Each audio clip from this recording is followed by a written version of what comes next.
Koliko otrok je letovalo v vašem taboru tukaj v Dolenjskih Toplicah? V taboru Mojca v Dolenjskih Toplicah je letos letovalo čez 800 otrok, malo manj kot lani zaradi korone. Letos smo bili posebej pozorni, da ni bilo nikogar iz tujine. Omejevali smo tudi z vprašalniki in izjavami, kjer so starši podpisovali, da je otrok zdrav in da zadnjih 14 dni pred prihodom niso bili nikjer v tujini. Drugače pa tabor so otroci od 4. do 15. leta.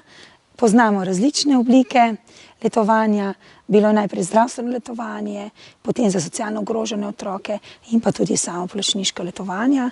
Veliko so nam pomagali sredstvi Zveza prijateljev mladine Slovenije v okviru FIHO sredstev, Pomežika soncu in za otroke s posebnimi potrebami. Letošnja tema tabora je bila Igre nekoč in danes, spominja na olimpijske igre, ki ne bi letos bile, tako da vse je v glavnem potekalo zunaj. Ogromno smo posvečali časa igram nekoč. Obudili smo zopet orientacijske teke, razne labirinte, tako da otroci so uživali v medsebojnem druženju, socializaciji, kar se nam je v letošnjem letu še posebej zdelo pozorno.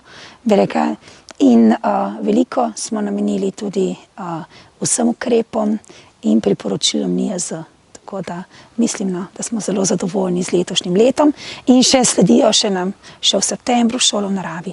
Iz katerih krajih so vse prišli? Otroci so prišli iz cele Slovenije, drugače pa imamo iz prejšnjih let veliko izkušenj z otroki iz cele bivše Jugoslavije in iz zamejstva ter z drugih držav Evrope. Kdo lahko pride na ta tabor?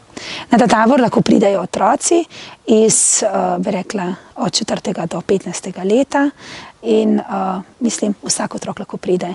Specializirani smo tudi za otroke s posebnimi potrebami. Kako je pa to plačljivo? Plača se, lahko preko zdravstvenega letovanja, je tule prispevek staršev, 28 €, ostalo krije ZZZS in pa mi sami z donacijami.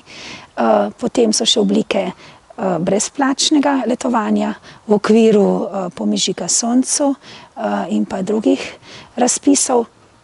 Na koncu pa so tudi samoplačniške možnosti. In kakšni so načrti za naprej? Ja, tudi za naprej se trudimo, da bi še obogatili vse dejavnosti, da bi razširili še nas obseg in pa da res bi otrokom pričarali čudovite počitnice v naravi in pod okriljem naših kočevskih gozdov.